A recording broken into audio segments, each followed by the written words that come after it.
So let's talk about accountability at yung owning our mistakes without shame. Ang accountability mga kapatid ay isang topic na hindi siya masyadong sikat yung word kasi parang ginagamit lang sa trabaho, accounting. Parang kaperahan ang dating 'pag sinabing accounting. Pero in the Bible mga kapatid, sabi ng Bible ay we will give an account to God. Kumbaga yung kung paano natin ginawa yung sinapamuhay yung buhay natin, lalabas yan do'n. Pero besides sa mga, spiritual side lang, pero on the relational side, kailangan may accountability rin. Accountable ka sa mister mo, sa misis mo, sa family mo, sa trabaho mo, ah, business mo, merong accountabilities doon.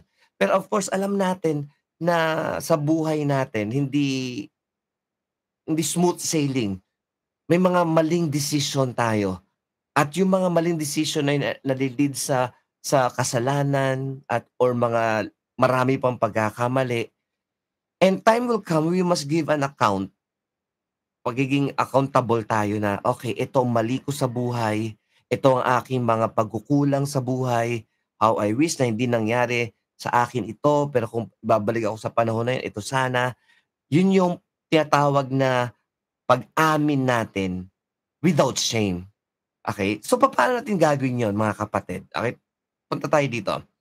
Next slide. Sabi dito, we need to ask ourselves questions and thoughtfully engage ourselves in the emotional and logical aspect of the important theme of accountability. Kumbaga, tanungin natin sarili natin, kasi may emotional na side yan, eh. At meron yang tinatawag na logical side din. Kumbaga, isip-isip din 'pag may time.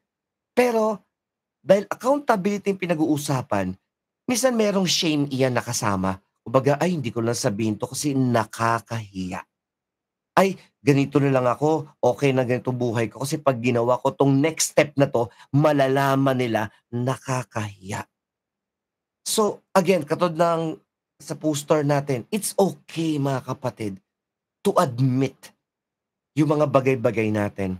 That's why last week pinag-usapan natin yung safe ka rito. Kapag masasabi natin na safe ka rito at even nung Monday pala, na safe space ito, kapatid pwede ka mag-open dito na hindi ka ija-judge at hindi ka bibigyan ng paninisi. So, how do we do that? So, we need to think. So, ano ba ang accountability? Accountability is being held responsible by others. Kumbaga kung sa trabaho ka, kung ikaw ay, rank and file, medyo konti ang accountability mo. 'Pag nasa supervisory, managerial ka na, nasa bahay ka na, nagtatrabaho ka pa rin, okey, gano'n 'yun. At yung mga stressful na mga vocation ng ministry, yung mga nasa dental or nasa medical field, pagtatrabaho yung tao ang encounter mo, okey, sa counseling, 'di ba, at pastoring. At even yung maging family person ka lang, may responsibility ka, okey? Accountable ka dun. At yung accountability is taking responsibility for oneself. Yung action mo, yung, ah, kung ginawa mo yan, okey, lost for words ako mga kapatid. May mga ginawa ka at alam mo, ako ayan, okey, it's my responsibility, I'm the leader, I'm the head of the family o ako ang gumawa diyaan, ako ang responsible ba't nasunog yung sinaing na yan, 'di ba? Pero alam mo minsan sa simpleng nasunog na sinaing pagka walang rice cooker 'di ba nakaproblema parang, kasi itutusan niyo ako, we put people to the situation na sila ang accountable. Pero how about us? Okay, next slide. Now, itong story of the prodigal son, may tatlong character. Yung anak, yung tatay, at yung isa pang anak.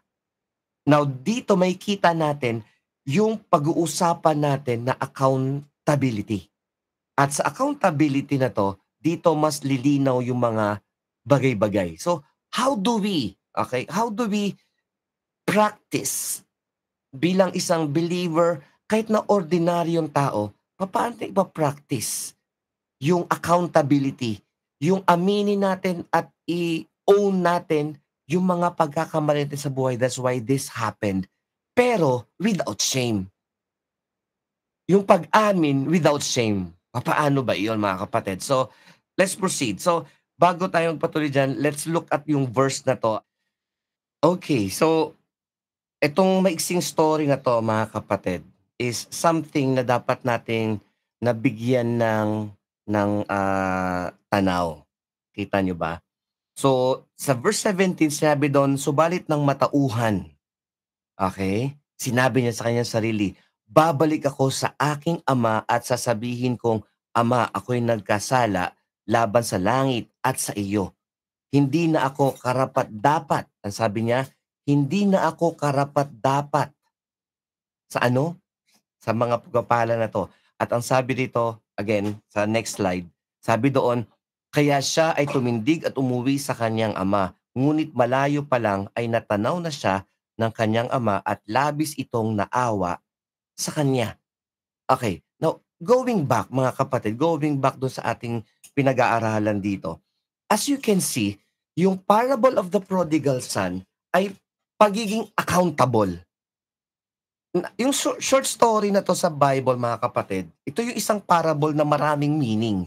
Kapag aaralin mo yung mga characters, karamihan sa mga parables, one point lang. Kumbaga, mag-prepare kayo, darating ako. So, story tungkol sa parable of the 10 virgins, 'di ba? Yung foolish and wise. Isa lang ang point do'n, ang point lang babalik si Lord. Huwag mong bigyan ng meaning ang oil ay Holy Spirit, yung ganito ay gano'n, okay? Pero iba 'tong parable of the prodigal son. Kasi napakayaman nito. So sa ating bilang mga, simpleng tao mga kapatid, do we need ba talaga ng accountability or palampasin na lang natin 'yon? As we saw dun sa story ng prodigal son, siya ay nagkaroon ng mga, ah, bagay-bagay para makabalik siya sa kanyang estado bilang anak. Nawala yung karapatan niya bilang anak, eh. For the longest time. Pero nung balik siya, ibinalik nung ama. Pero doon tayo mag-focus muna dun sa anak. So tuloy tayo mga kapatid. Look at this. I have here 4 questions. Mabilisan ko itong sasabihin. At sa pagsasabi ko po ng mga questions na 'to, magkaroon lang tayo ng kaisipan na, "Oo nga 'no, evaluate ko nga sarili ko, i-assess ko, saan ako nagkamali, saan ako dapat magkaroon ng pag-admit ng aking pagkakamali at kaninong tao ako dapat accountable bukod sa Panginoon." Okay, para ako ipanalangin, okay, especially in the family dapat accountable tayo sa bawat isa. Pero we're not just family, we're also in a church. Pero hindi lahat ng nasa church dapat alam yung mga pinagdadaanan natin.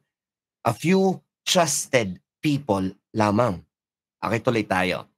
Question number 1, paano natin maintindihan ang laban sa pagitan ng pagiging malaya, okay, at sa pagtanggap ng responsibilidad sa mga desisyon natin sa buhay?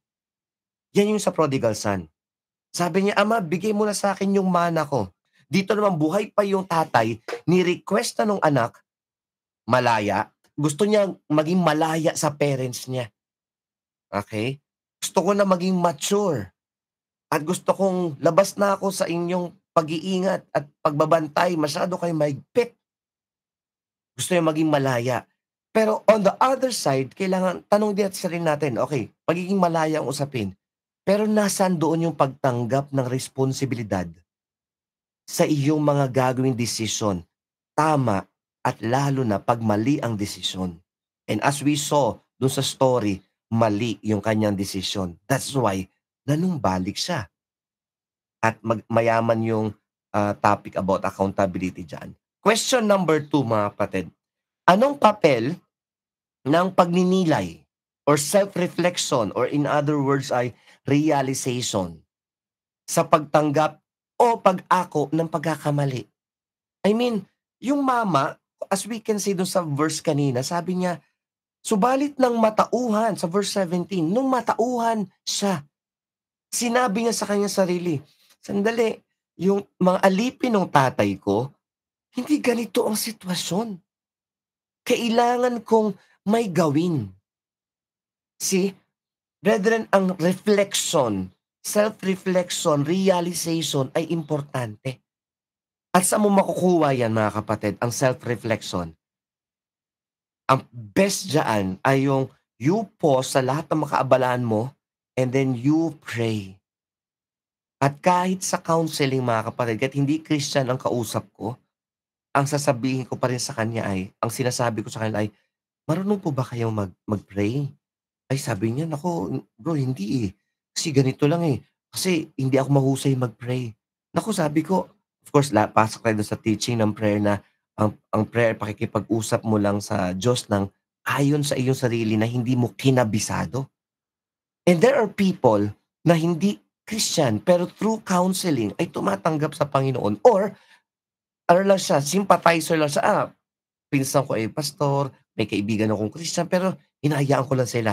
After a few months ng pagka-counseling later on mga kapatid, kahit na abroad or kaya dito sa Pilipinas, wow, okay. Medyo sosyal nga lang, sa sosyal na church na mga napunta, okay.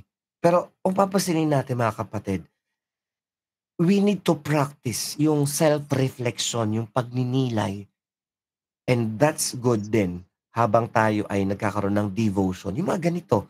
Yung titigil ka, wala kang ginagawa kundi nag-iisip ka lang, "Nasaan na ba ako sa buhay ko?" Hindi, okey lang ako, si ano nga mas malala yun, eh."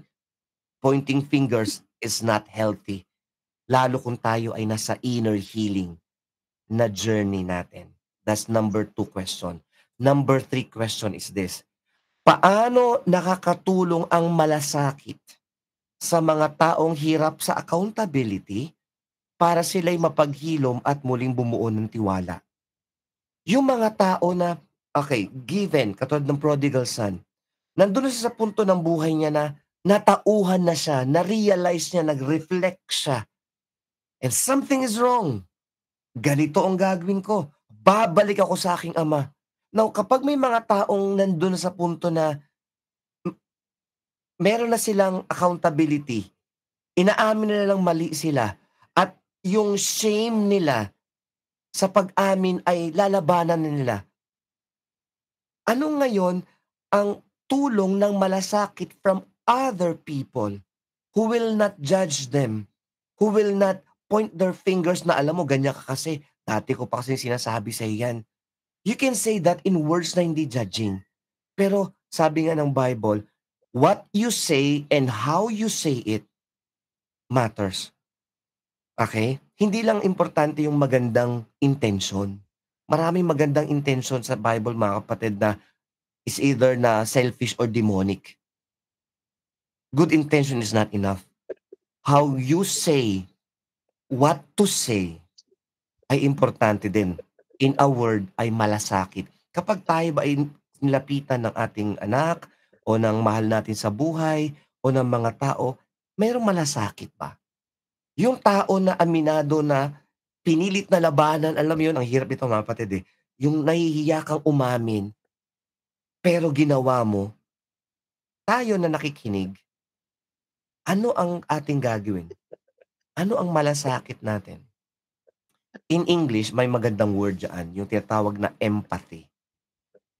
Yung maaring hindi mo naranasan yung naranasan niya, maaring mali talaga siya o naman makasalanan talaga yung ginawa niya.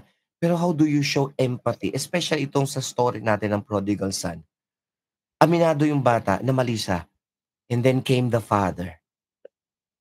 Next week may pag-uusapan yung tatay, pero just a glimpse, nakaramdam ng malasakit yung anak dahil sa ginawa nung tatay, okay. So again, accountability ay yung magkaroon ka ng, responsibility sa mga actions mo, at importante diyaan sa counseling mga kapatid, when you counsel halimbawa teenager or young pro, hindi lang siya ang dapat mong tulungan, kailangang involved ang family. Kasi 'pag yung bata lang ang counseling mo, katulad nung naranasan ko noon, sinasabihan ako na, "Pastor, ayusin mo nga yang anak ko."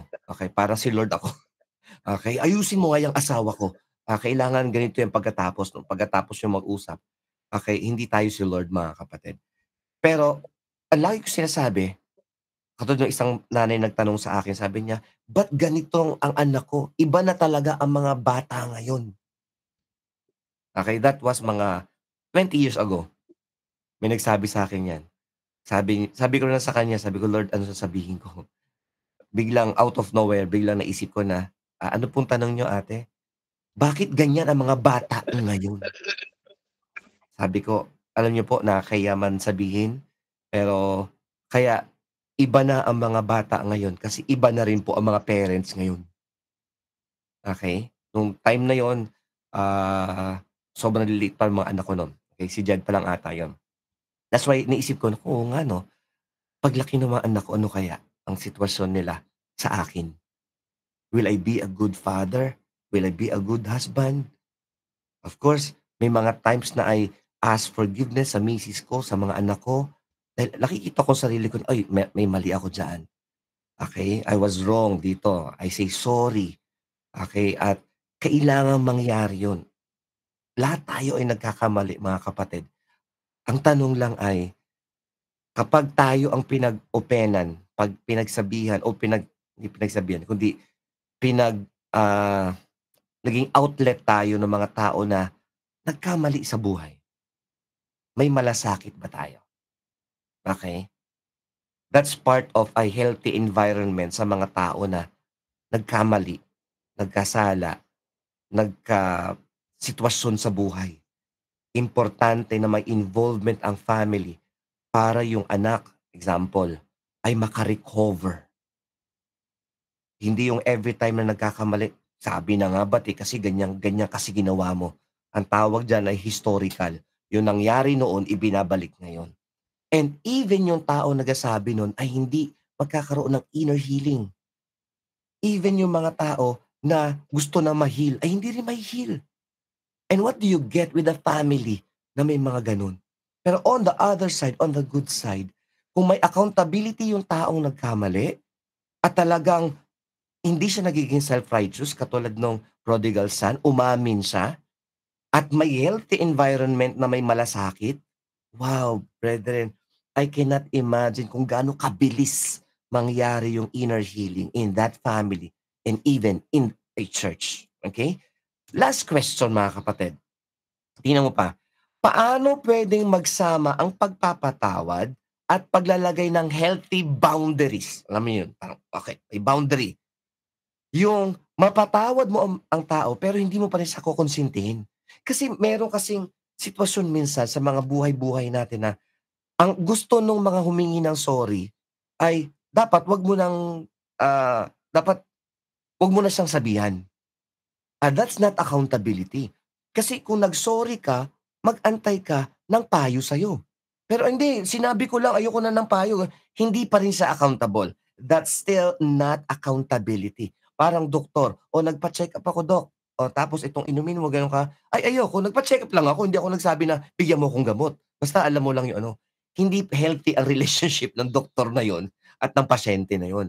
Even sa counseling, yung pagka ikaw ay kausap ng tao at mas marunong pa sa'yo yung kausap mo, ang sasabihin ko lang usually doon, I have cases na nangyari yan, sasabi ko lang, "Sis or bro, mukhang alam mo na ang dapat mong gawin, you don't need counseling malamang." There are people na nagti-twist, sabi, "Ay oo nga pala pastor, sorry po kasi, masyado ako nasaktan, eh."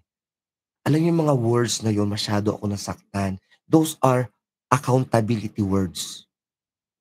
"Pastor, mali ako ng decision." "Oh bro, ganito, ganito, eh."